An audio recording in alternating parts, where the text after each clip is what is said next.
Então, pessoal, voltando aqui nessa parte muito importante da nossa aula de meningoencefalites infecciosas, a gente está falando então, né, das meningites bacterianas agudas, e aqui eu destaco a meningococcemia, que nos assusta muito, mas, claro, ela tem uma letalidade, pode cursar com insuficiência adrenal, choque hemorrágico, né, por distúrbio de coagulação intravascular disseminada, mas não necessariamente o paciente com meningococcemia vai desenvolver a meningite meningocócica, tá? Mas diante de lesões cutâneas, nos levantam a chance de acertar o diagnóstico etiológico com um grau de precisão maior e já a suspeição desde o início, tá? Então aqui, ó, essas sufusões hemorrágicas, gangrena de extremidades, tá? Essa aqui, às vezes, levando, infelizmente, essas gangrenas, né?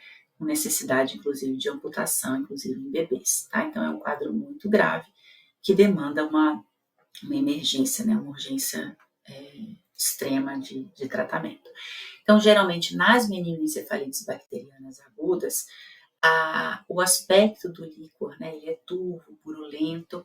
Em geral, a celularidade na nossa contagem do líquor fresco, né, na nossa contagem manual, pode passar a contagem de 1000 células, né, leucócitos por milímetro cúbico, e aqui, em geral, o predomínio, né, é neutrofílico antes do tratamento, tá, ao diagnóstico.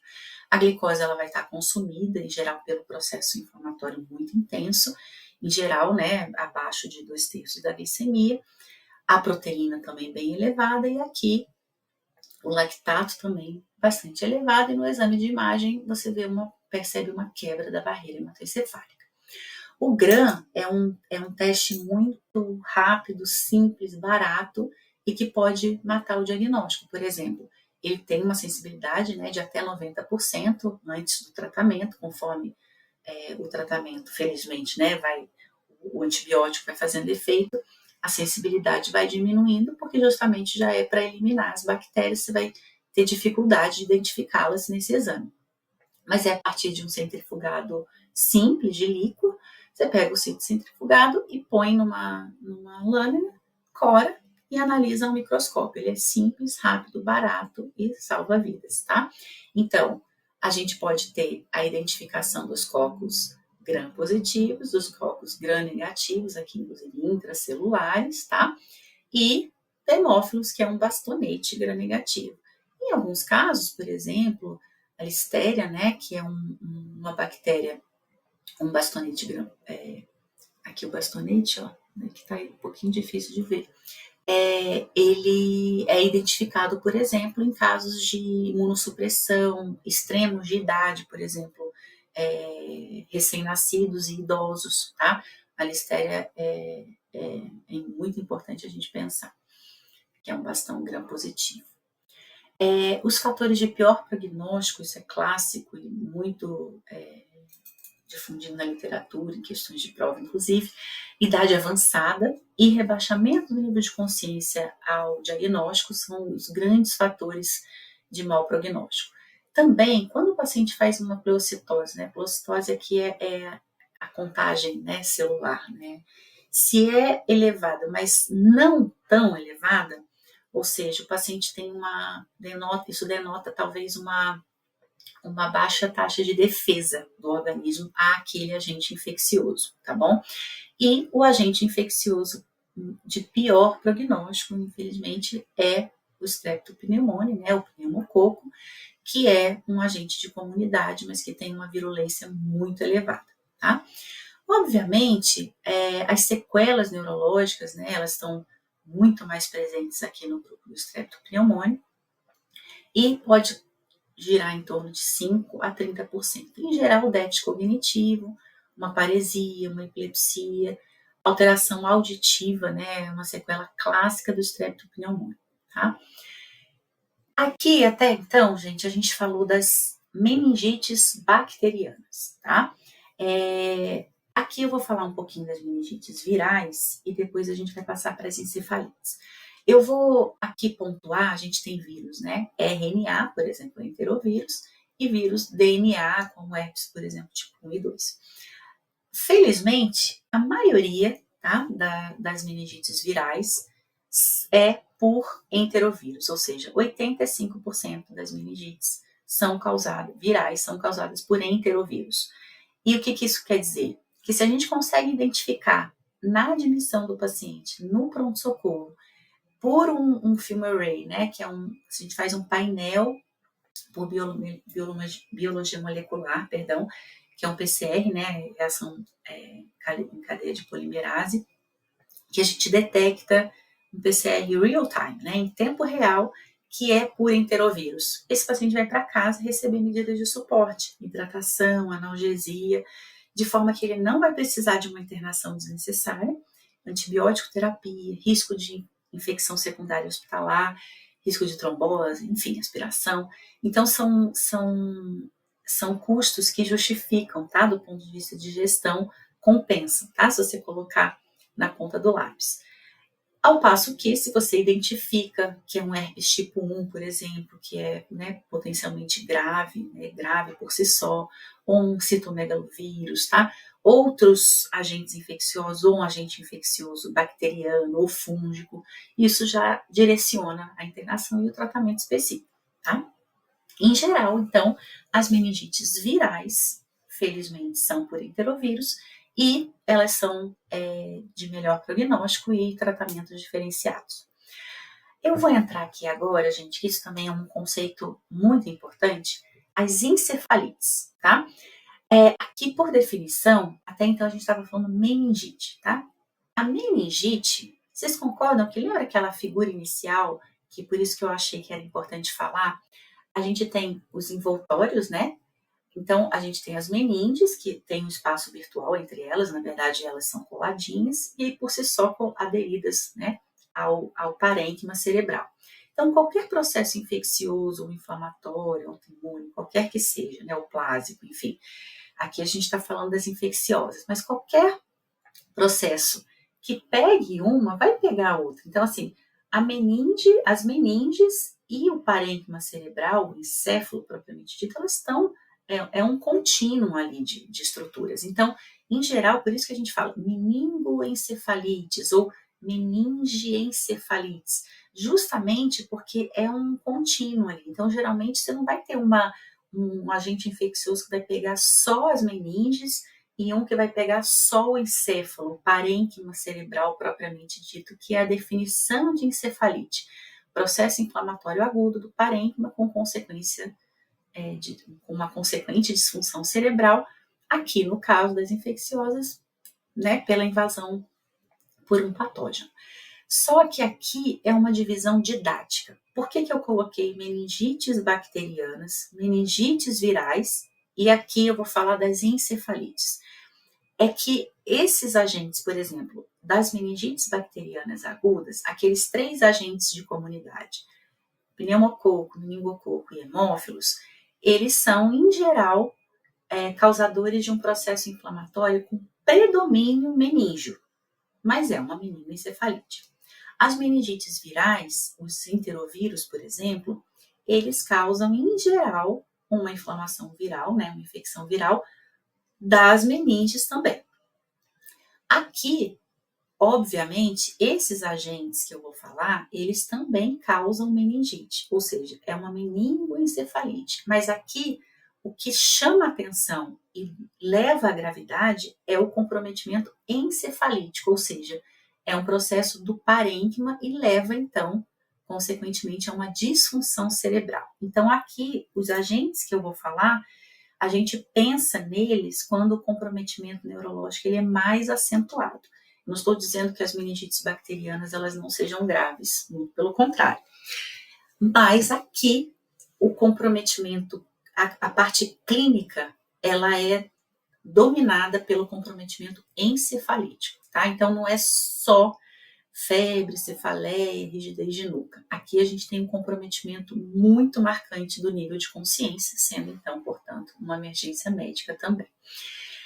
Então, as encefalites virais, de uma forma geral, aquela mesma tríade, né, que aqui, na verdade, inclui cefaleia, febre, cefaleia e distúrbio de consciência, não necessariamente a rigidez de nuca, porque aí é o predomínio meningítico, né, dessa divisão puramente didática que a gente está falando, porque na verdade é tudo uma meningoencefalite.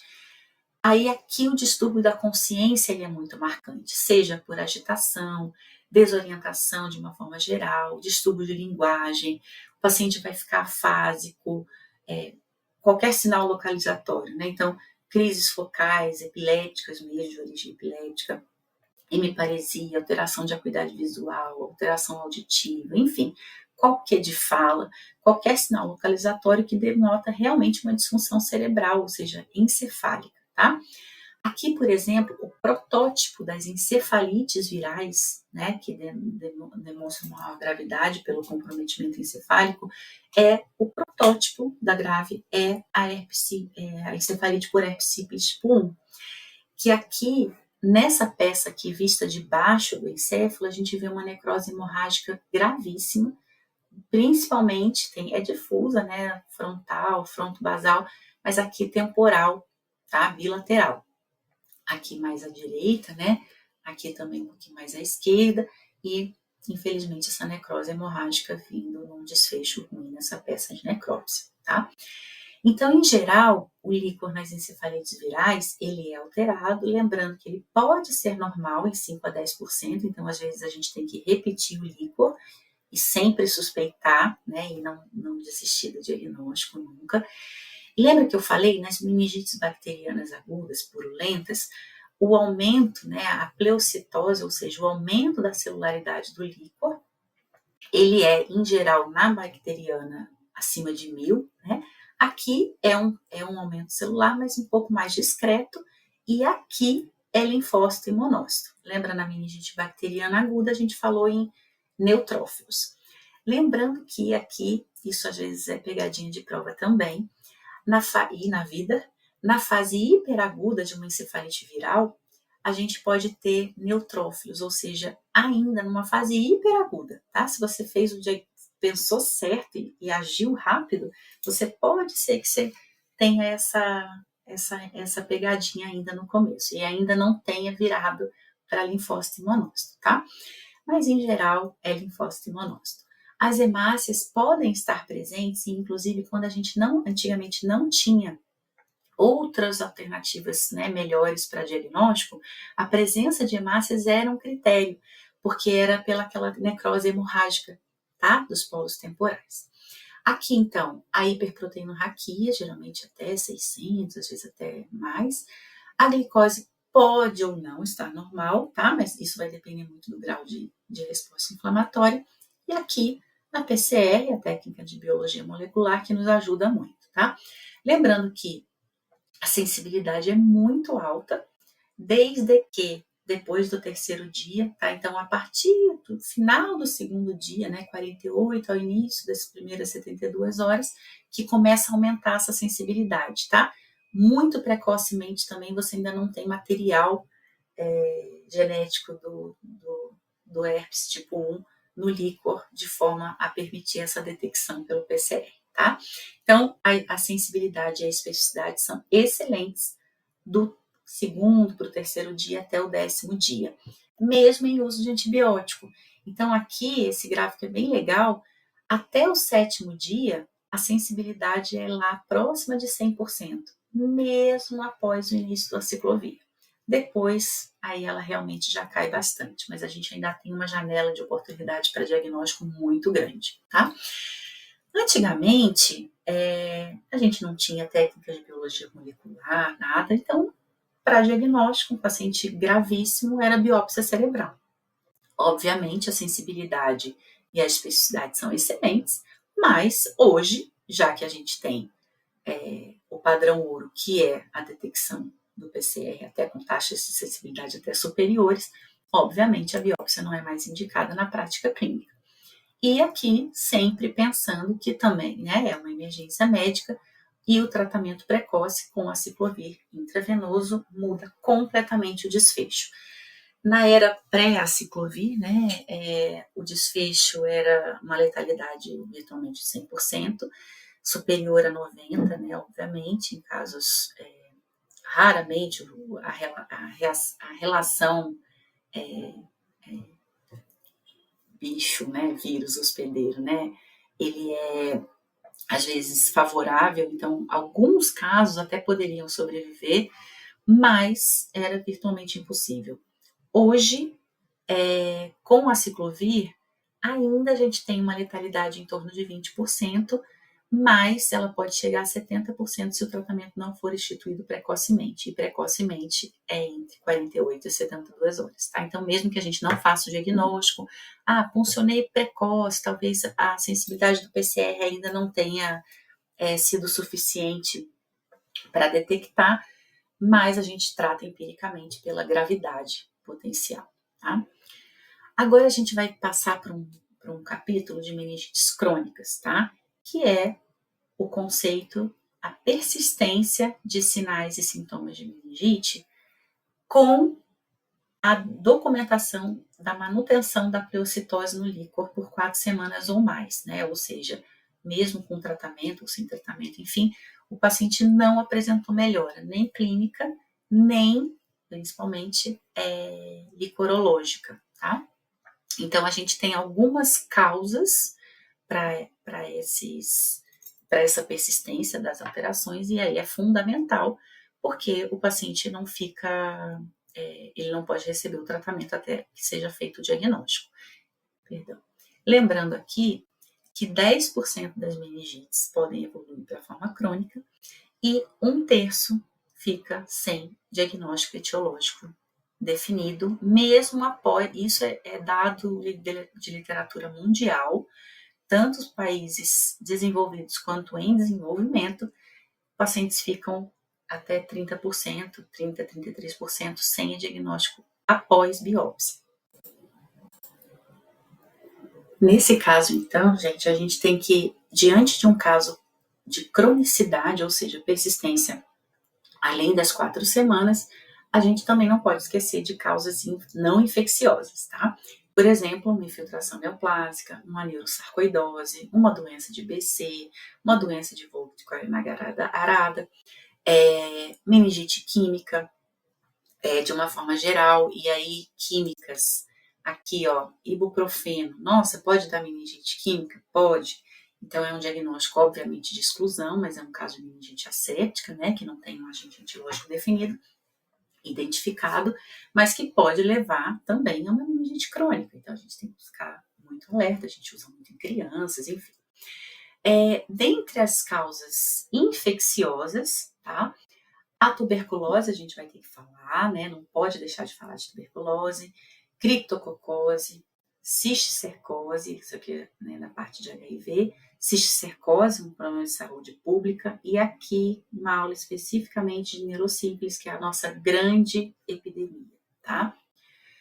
Aqui, por exemplo, né, sífilis ou luz, né, um oftalmologista, não precisa nem ser tão bem treinado, mas bem treinado, esse aspecto de sal com pimenta, típico de sífilis com acometimento oftalmológico. Agora, gente, eu vou passar. Agora, então, a gente vai passar, gente, para outros pacotinhos de aula, e a gente vai começar, né? Porque a gente está falando das meningites crônicas, então a próxima temática é a cisticercose, que vai ficar para o próximo vídeo.